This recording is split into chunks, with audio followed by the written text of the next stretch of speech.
Good evening and welcome to the Financial Week. I'm Javon Keys.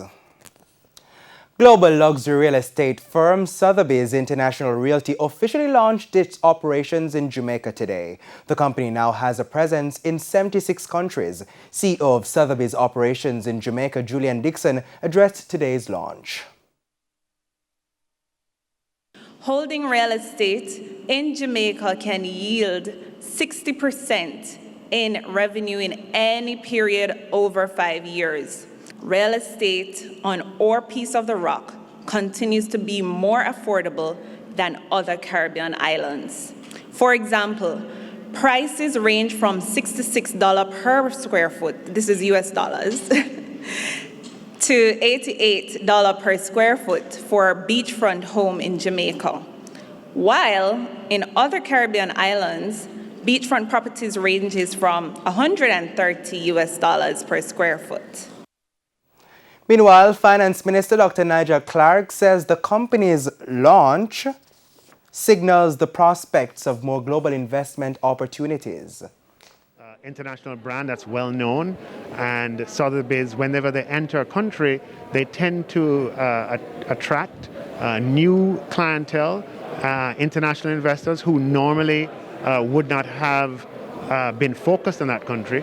Sotheby's tends to bring these opportunities to them. So the opportunity for us in Jamaica is just diversifying the base of investors who consider Jamaica as an opportunity.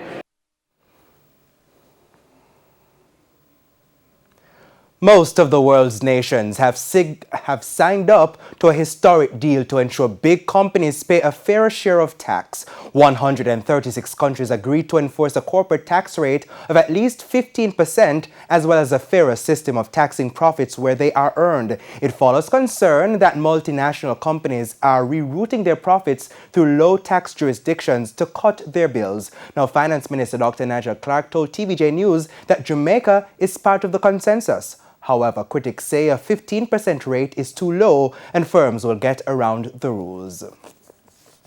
Now to today's currency trading, the US dollar is selling for an average $148.95. The Canadian currency is trading at $121.76. $205.13 is the going rate for the pound and $176.60 for the euro.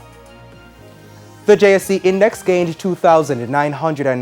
2,094 points, while the junior market index gained 38 points. Today's advances include ISP Finance Company, iCreate, Consolidated Bakeries, AMG Packaging and Paper Company, and Medical Disposables and Supplies Limited, while on the losing side were Siboney Group, Dolphin Cove, Key Insurance, Indus Pharma Jamaica Limited, and Cygnus Real Estate Finance Company.